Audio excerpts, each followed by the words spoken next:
அரசாங்கம் குற்றச்சாட்டுகளை எவ்வாறு கையாள வேண்டும் என்பது குறித்து தற்போது முக்கியமான விவாதங்கள் நடந்து வருகின்றன. இது அரசியல் மற்றும் சட்டப்பூர்வமான விளைவுகளை உருவாக்குவதாக கூறப்படுகிறது.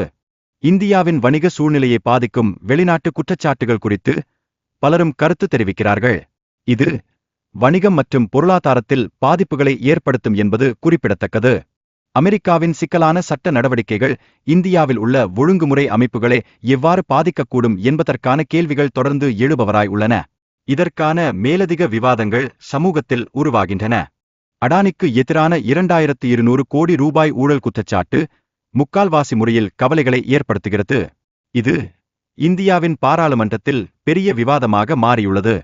இந்தியாவில் அடானி குடுவைகெயிர் குற்றச்சாட்டுகளால் அரசியல் கட்சிகள் மற்றும் தொழிலாளர்களுக்கு இடையே பரபரப்பான விவாதங்கள் உருவாகியிருக்கின்றன. ஒரு நாட்டின் மரியாதை மற்றும் நிறுவன நிர்வாகத்தை பாதுகாப்பது முக்கியமானது, மேலும் இது அடானி தொடர்பான விவாதங்களில் முக்கியமாக கருதப்படுகிறது.